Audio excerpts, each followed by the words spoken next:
সুপ্রিয় শিক্ষার্থীবৃন্দ, আসসালামু আলাইকুম। নবম শ্রেণীর ধারাবাহিক লেসনের আজ ষষ্ঠ পর্ব নিয়ে আলোচনা করব। আজ ষষ্ঠ পর্বে তৃতীয় অংশ নিয়ে আলোচনা করব। f equal to x such that x 30-এর গুণনীয়ক। দেখো, আমরা গুণনীয়ক বলতে সাধারণত কি বুঝে থাকি?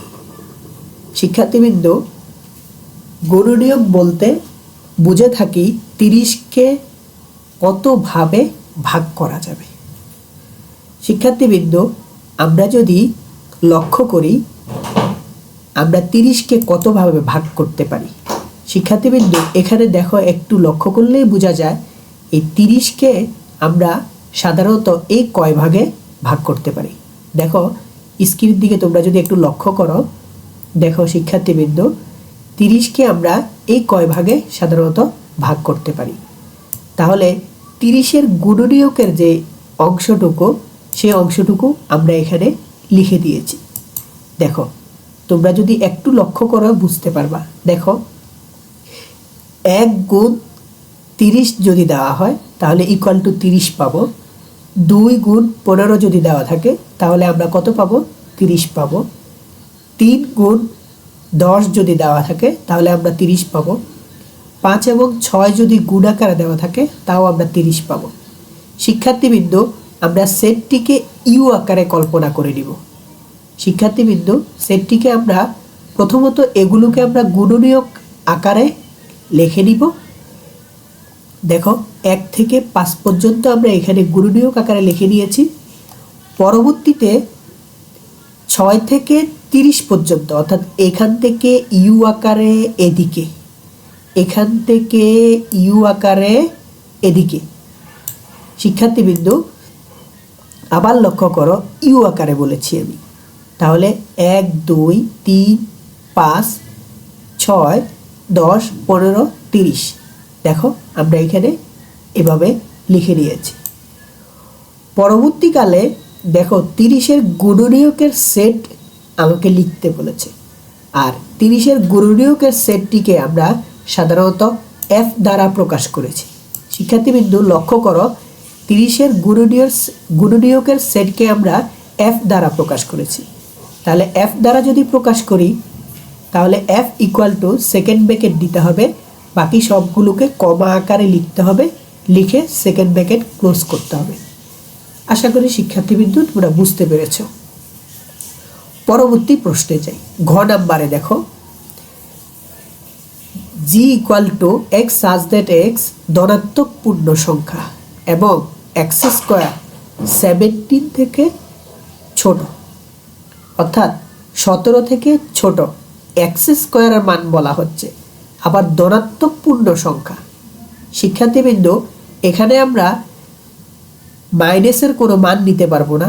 পূর্ণ সংখ্যা বলতে আমরা সাধারণত মাইনাসও বুঝে থাকি, এখানে আমরা মাইনাস দিতে পারবো না। শিক্ষার্থীবৃন্দ, আমরা এখানে মাইনাস দিতে পারবো না, শুধু ধনাত্মক পূর্ণ সংখ্যা নিতে পারবো। স্ক্রিনের দিকে লক্ষ্য করলে বুঝতে পারবা যে আমাদেরকে ধনাত্মক পূর্ণ সংখ্যার কথা বলা হচ্ছে। তাই ধনাত্মক পূর্ণ সংখ্যার দিকে যদি আমরা স্কোয়ার করি তাহলে একটু লক্ষ্য করো, দেখো, ধনাত্মক পূর্ণ সংখ্যাগুলো আমরা যদি 1 নিয়ে থাকি, 1কে স্কোয়ার করলে আমরা আবার কি পাবো? 1ই পাবো। শিক্ষার্থীবৃন্দ, একটু লক্ষ্য করো, আমরা যদি প্রথমে 1-এর উপরে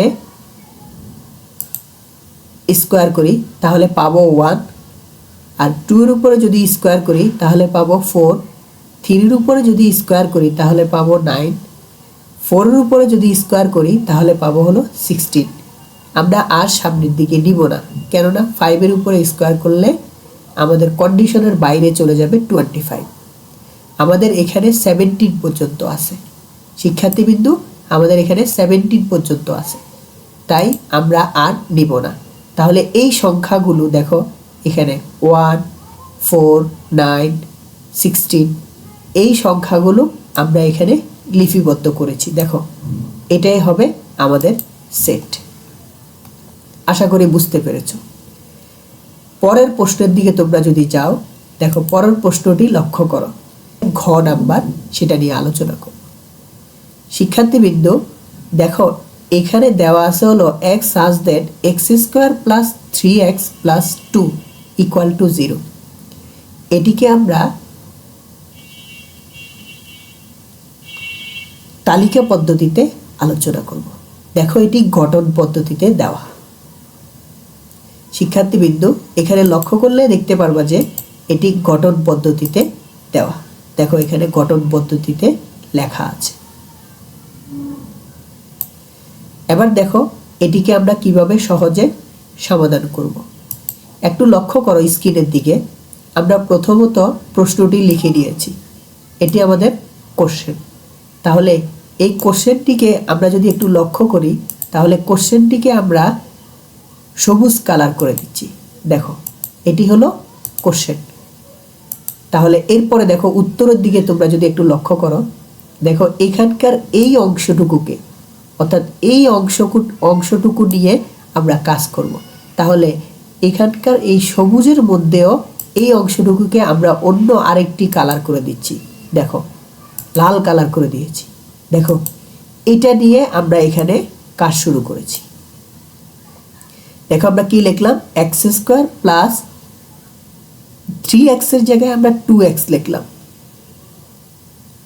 শিক্ষার্থীবৃন্দ তোমরা জানো আমাদেরকে মিডল ফ্যাক্টর করে এই সেটটির তালিকা পদ্ধতি বের করে নিতে হবে। তাই এই সেটটিকে আমরা উৎপাদকের মাধ্যমে বিশ্লেষণ করে তারপরে এর উত্তর বের করে নিব। তাহলে দেখো, আমরা 3x কে যদি ভাঙাই তাহলে 2x লেখা যাবে প্লাস x লেখা যাবে। দেখো শিক্ষার্থীবৃন্দ, 2x প্লাস x কে যদি আমি যোগ করি তাহলে আমি 3x পাবো। দেখো, এই পাশে যে 2 আছে, এই 2 আমার এখানেও আছে, আর এখানে x² আছে, এই x² এখানে আছে। শিক্ষার্থীবৃন্দ, উৎপাদক শিকার ক্ষেত্রে মনে রাখতে হবে প্রান্ত রাশি, অর্থাৎ এই 2 আর x² একসাথে গুণ করলে আমরা পাবো হলো 2x।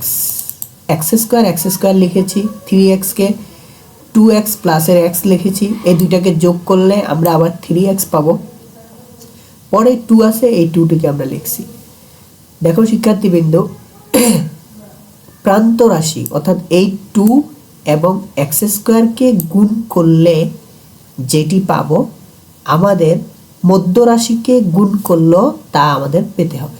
দেখো, তাহলে লক্ষ্য করো, এদিকে আমরা এই x² থেকে x কমন নিয়ে নিলে, অর্থাৎ প্রথম দুটি রাশি থেকে, শিক্ষার্থীবৃন্দ লক্ষ্য করো, অর্থাৎ এখানকার যে প্রথম অংশটি x² প্লাসের 2x, এটিকে আমরা এখান থেকে, অর্থাৎ এই অংশ থেকে, হলুদ অংশ থেকে আমরা x কমন নিয়ে নিয়েছি। তাহলে দেখো, এখানে দুইটা x থেকে একটা x নিয়ে নিলে আরেকটি x থাকে, আর এখানে x নিয়ে নিয়েছি, তার মানে x নাই, 2 থাকে। পরবর্তী অংশে দেখো, প্লাসের জায়গায় লিখেছি। তারপরে দেখো, এই অংশটুকু থেকে x প্লাস 2, এখান থেকে কিছু কমন যায় না, তাই আমরা 1 কমন নিয়ে নিয়েছি। 1 কমন নেওয়ার পরে x প্লাসের 2 লিখে দিয়েছি ইকুয়াল টু 0। তাহলে দেখো, পরের লাইনে দেখো, একবার x প্লাসের 1 লিখবো, এখানকার 1, আর x এর সাথে x প্লাসের 1 আর x প্লাসের 2 ইকুয়াল টু 0। এবার দেখো, আমাদের কাজের সুবিধার্থে হয় এবং অথবা দিয়ে আমরা লিখেছি। দেখো, হয় দিয়ে আমরা কি লিখলাম, x প্লাসের 1 ইকুয়াল টু 0, x কে এই পাশে রেখে দিয়ে 1 কে ওই পাশে নিয়ে গেলে মাইনাসের 1 হবে। অথবা দিয়ে দেখো, x প্লাসের 2 লিখেছি ইকুয়াল টু 0 লিখেছি, x কে এই পাশে রাখলাম, 2 কে ওই পাশে নিয়ে গেলে -2 হবে। তাহলে শিক্ষার্থীবৃন্দ, এখান থেকে বোঝা যাচ্ছে যে -1 -2 আমাদের তালিকা পদ্ধতিতে আসে। তাহলে দেখো, আমরা সেটটিকে এভাবে লিখে নিতে পারি। একটু স্ক্রিনের দিকে লক্ষ্য করলে বুঝতে পারবা, আমরা এভাবে সেটটিকে লিখে নিতে পারি। এই সবুজ অংশটুকুই হলো আমাদের সেট। আশা করি তোমরা বুঝতে পেরেছ। দেখো, আমি আরেকটু বড় করে দিচ্ছি বোঝার সুবিধার্থে। এভাবে আমরা সেটটিকে লিখতে পারি। আশা করি আমাদের ভিডিওটি বুঝতে পেরেছ। আমাদের ভিডিওটি বুঝতে পারলে আমাদের চ্যানেলটি সাবস্ক্রাইব করবে এবং পরবর্তী ভিডিও পেতে বেল আইকনটি বাজিয়ে দিবে। পরবর্তী ভিডিও দেওয়ার সাথে সাথে যেহেতু তোমার মোবাইলে নোটিফিকেশন চলে যায়। শিক্ষার্থীবৃন্দ, কোনো জায়গায় ত্রুটিপূর্ণ হলে, বুঝতে সমস্যা হলে আমাদের কমেন্ট বক্সে কমেন্ট করবে। আমরা চেষ্টা করব তোমাদের না বোঝা অংশটুকু অথবা কমেন্ট বক্সে বুঝিয়ে দেওয়ার জন্য। অবশ্যই একবার না বুঝলে বারবার দেখবে, বারবার মনোযোগ দিয়ে দেখলে অবশ্যই তোমরা বুঝতে পারবে। আজকের মতো এখানে বিদায় নিচ্ছি। আল্লাহ হাফেজ।